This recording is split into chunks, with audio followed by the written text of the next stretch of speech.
बिस्मिल्लाहिर्रहमानिर्रहीम। ये बुक है मेरे पास, probability and statistics for engineer and scientist, 9th edition है इसका, और it is written by Walpole.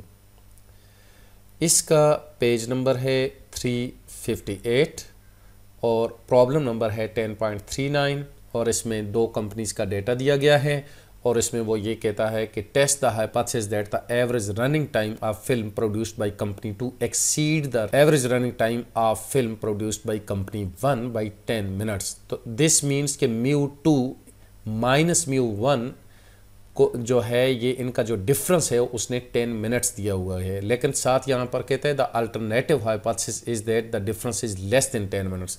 तो हम μ2 का ज़्यादा एवरेज होगी और μ1 से, तो इसलिए μ2 माइनस μ1 जो है ये डिफरेंस जो आ रहा है वो कहता है ये लेस देन 10 मिनट्स होगा।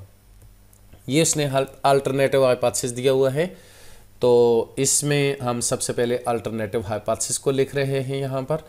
तो ये देखें μ2 माइनस μ1 इज़ 10 मिनट्स और ये h1 हो जाएगा। हम h0 खुद बना लेंगे। h0 is μ2 minus μ1 is greater than 10 उसने दिया हुआ है, लेकिन हम इक्वल भी डालेंगे यहाँ पर इसलिए कि ये नल हाइपोथेसिस है, इसमें इक्वलिटी आती है, तो इसलिए हम यहाँ पर नल और अल्टरनेटिव हाइपोथेसिस इस तरह से फार्मूलेट करेंगे। उसने ये μ2 का कहा है कि that is more than 10 points of μ1। Second step में लेवल ऑफ सिग्निफिकेंस जो कि 10% दिया हुआ है अल्फ़ा। इसके बाद आपने थर्ड स्टेप में आपने यहाँ पर ये देखना है कि इसने अनइक्वल वेरिएंसेस दिए हुए हैं। तो अनइक्वल वेरिएंसेस ऑफ पॉपुलेशन के केस में हमारा ये जो डेटा है ये देखें लेस देन 30 का है, sigma 1 sigma 2 population variances are unknown और सैंपल साइजेस बहुत छोटे हैं, एक में 5 का साइज़ है, दूसरे में 7 का है। तो इसलिए ये टी डिस्ट्रीब्यूशन यूज़ होगा, लेकिन टी डिस्ट्रीब्यूशन कौन सा यूज़ होगा जिसमें अनइक्वल वेरिएंसेस वाला। ये मैं पिछली वीडियोस में उसके स्टैंडर्ड एरर्स को बता चुका हूँ कि जब अनइक्वल वेरिएंस होगा तो क्या होगा। तो इसलिए x1 बार माइनस x2 बार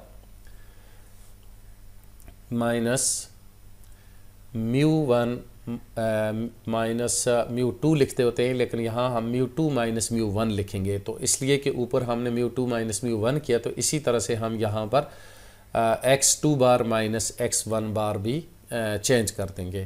तो क्योंकि μ2 माइनस μ1 को की टेस्टिंग ऑफ हाइपोथेसिस हो रही है, तो उसी तरह का हम टी डिस्ट्रीब्यूशन बनाएंगे और इसका स्टैंडर्ड एरर बनता है s1 square over n1 plus s2 square over n2। ये अनइक्वल वेरिएंसेस को जब हम लिखते हैं तो हम इस तरीके से उनकी एस्टिमेटर को लिखेंगे, क्योंकि s1 square over n1 plus s2 square over n2 ये अनइक्वल वेरिएंसेस जो पॉपुलेशन में दिए होते हैं, तो हम इसको इस तरीके से लिखेंगे। लेकिन यहाँ पर जो डिग्री ऑफ फ्रीडम है वो है यहाँ पर न्यू डिग्री ऑफ फ्रीडम, यानी कि जो टी टेबल में हम जाके देखते हैं तो ये न्यू डिग्री ऑफ फ्रीडम है s1 square over n1 plus s2 square over n2 whole square, और इसी तरह से ये फार्मूला बनता है। ये थोड़ा सा लेंथी फार्मूला है, तो ये ऑलरेडी मैं मेंशन भी कर चुका हूँ। इसके बाद फोर्थ स्टेप में आता है क्रिटिकल रीजन। तो अब हम क्रिटिकल रीजन बनाएंगे। तो क्रिटिकल रीजन बनाने के लिए आप ये देखें कि अल्टरनेटिव हाइपोथेसिस लिखते हैं μ2 माइनस μ1 लेस देन 10, तो ये वन साइडेड टेस्ट होगा टी डिस्ट्रीब्यूशन का। तो इसलिए हम इसको लेफ़्ट साइड पे मार्क करेंगे। ये लेफ़्ट साइड पे मार्क किया और यहाँ पर ये देख लें कि अल्फ़ा जो है वो 0.10 हो जाएगा और ये माइनस इन्फिनिटी ये प्लस इन्फिनिटी हो जाएगा। यहाँ 0 आता है और इस जगह पर हमने टी की value critical value find out करनी है। तो वो क्या होगी, T alpha new degree of freedom. तो अब टी अल्फ़ा तो 0.10 है, अब न्यू कहाँ से आएगा वो ऊपर आपको फार्मूला दिया हुआ है। तो इसको हम सबसे पहले फाइंड आउट करें। तो इसके लिए हमें क्या क्या फाइंड आउट करना है, s1 स्क्वायर फाइंड आउट करना है, n1 n1। तो ये सारी चीज़ें हम सबसे पहले फाइंड आउट करेंगे। तो इसके लिए जो है मैं यहाँ पर सबसे पहले जो डेटा है उसको लिख लेता हूँ। ये जो कंपनी 1 का है तो उसको हम x1 कह देते हैं, और इसी तरह से कंपनी 2 के डेटा को x2 कह दिया। तो x1 में हमने निकाला है, यानी कि 102, 86, 98 और इसी तरह से 109 और 92, इसी तरह से 81, 165, 97 और 134, 92, 87 और 114। अब हमें इस जो डेटा 1 है x1 इसका स्क्वायर भी चाहिए और x2 का स्क्वायर भी चाहिए, तो इसलिए मैं यहाँ पर इसका टेबल बना लेता हूँ। तो ये x1 का स्क्वायर लिख लेता हूँ। इसी तरह से इसको भी हम फाइंड आउट कर लेंगे, x2 स्क्वायर। अब ये कर लिया तो इसके हमें ये जो x102 इसके सामने x1 के स्क्वायर के अंदर 102 का स्क्वायर करेंगे। हम कैलकुलेटर लेते हैं। तो सबसे पहले हम यहाँ पर क्या करेंगे, इस डेटा को डायरेक्टली कैलकुलेटर के अंदर डालेंगे, यहाँ पे स्टैटिस्टिकल डेटा के अंदर। तो हमने यहाँ पर सबसे पहले इसको क्या किया कि वैल्यूज़ को फीड किया उसके अंदर। डेटा 1 जो है उसको हमने फीड किया।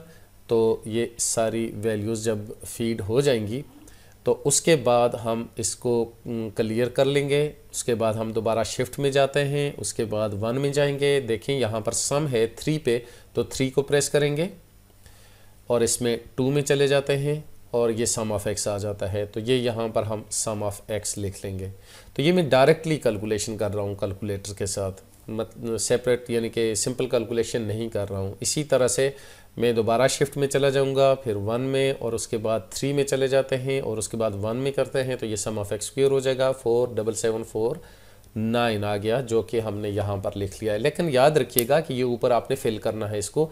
ये 102 का स्क्वायर करना है, 86 का स्क्वायर करना है, 98 का स्क्वायर करना है, 109 का स्क्वायर करना है और 92 का स्क्वायर करना है सिंपली। अब हम इसका मीन फाइंड आउट करेंगे और इसका वेरिएंस भी फाइंड आउट करेंगे।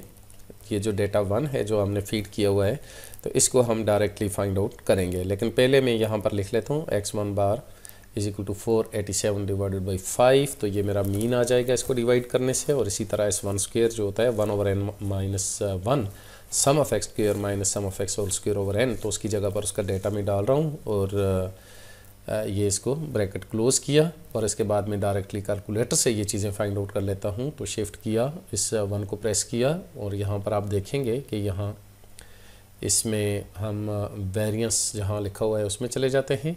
तो ये देखें 2 पे x बार है, हम 2 को प्रेस करते हैं तो 97.4 आ जाएगा। तो ये मैं लिखूँगा 97.4, तो 487 डिवाइडेड बाई 5, तो ये 97.4 आ गया। इसी तरह s1 स्क्वायर के लिए भी हम डायरेक्टली कैलकुलेटर से फाइंड आउट कर लेते हैं। शिफ्ट किया, 1 को प्रेस किया, 4 पे वेरिएंस है और इसमें फिर 4 पे sx लिखा हुआ है। तो ये स्टैंडर्ड डिविएशन है बेसिकली। तो हम इसका स्क्वायर कर लेंगे तो ये मेरे पास वेरिएंस ऑफ जो है डेटा 1 उसका वेरिएंस आ जाएगा जो कि 78.8 आ रहा है। तो ये फर्स्ट डेटा का वेरिएंस और मीन आ गया है मेरे पास। तो इसके बाद मैं ये जो डेटा 2 है इस सेकंड डेटा को जो है वो इसमें डालूँगा। तो सबसे पहले हम डेटा को क्लियर करते हैं, यहाँ पर सिंपल कंप्यूटेशन में आते हैं, फिर दोबारा मोड के ज़रिए हम दोबारा स्टैटिस्टिकल डेटा में आ जाते हैं। 3 को प्रेस किया और उसके बाद 1 को किया ताकि वेरिएंस निकाल सकें। अब हम इस डेटा को फीड करेंगे। तो 81 equal 165 equal 97 equal 134 equal 92 equal 87 equal 114 equal. तो इस तरह से हमने ऑल क्लियर कर दिया। उसके बाद हम शिफ्ट में जाएंगे और उसके बाद दोबारा 1 को प्रेस करते हैं और उसके बाद 3 को प्रेस करेंगे ताकि सम्स मिले। सम ऑफ x किया 770 आया, उसको हमने यहाँ पे सम ऑफ x2 लिख लिया है। तो ये मेरे पास सम ऑफ x2 आ गया। इसी तरह से सम ऑफ x2 स्क्वायर करने के लिए मुझे सबसे पहले 81 का स्क्वायर, ये सारे स्क्वायर्स कर लें और यहाँ पर इसको लिख लें, यानी कि इनके स्क्वायर्स लिखने हैं। और उसके बाद हम यहाँ पर इनके जब सम्स करेंगे इन स्क्वायर्स के सम को, तो हम डायरेक्टली कैलकुलेटर से ले लेते हैं। शिफ्ट किया, 1 को प्रेस किया, फिर यहाँ पर 2 में आए और सम ऑफ x स्क्वायर कर लिया तो 90180 आ गया। उसको हमने यहाँ पर मेंशन कर दिया। इसके बाद x2 बार जो कि 770 ओवर 7 है विच इज़ इक्वल टू 110। उसके बाद s2 स्क्वायर 1/n2 माइनस 1 तो जो कि 6 आ जाता है। और उसके बाद यहाँ पे हम सम ऑफ x स्क्वायर 90180 माइनस 770 का स्क्वायर करेंगे, डिवाइड करेंगे 7 पे। तो इसको मैं डायरेक्टली फिर कैलकुलेटर से ले लूँगा। तो हम दोबारा कैलकुलेटर ले लेते हैं। तो यहाँ पर आप देखें शिफ्ट किया और उसके बाद 1 को प्रेस किया, 4 को प्रेस करेंगे और इसमें 4 में SX लिखा हुआ है जो कि स्टैंडर्ड डिवीएशन है, स्क्वायर करते हैं ताकि वेरिएंस मिले। तो इक्वल किया 913.33, उसको यहाँ पर लिख लेंगे S2 स्क्वायर। तो ये दोनों S1 स्क्वायर S2 स्क्वायर ये दोनों मुझे फाइंड आउट हो गए और X1 बार X2 बार भी। तो इस तरह से हम यहाँ पर अब new degree of freedom find out करेंगे। तो S1 स्क्वायर की जगह उसका जो है वैल्यूज़ डाली, S1 स्क्वायर तो 78 डिवाइडेड बाई N1 प्लस उसके बाद 913.33 डिवाइडेड बाई 7 और उसका स्क्वायर करेंगे और डिवाइड करेंगे S1 स्क्वायर यानी कि 78.8 डिवाइडेड बाई 5, इसका स्क्वायर करेंगे और इसको n-1 यानी कि 5-1 4 किया है। और इसी तरह से 913.33 का स्क्वायर और 7 का होल स्क्वायर किया, डिवाइड करेंगे 7-1 विच इज़ 6। तो ये इस तरीके से अब हम इसको कैलकुलेटर से सॉल्व करेंगे।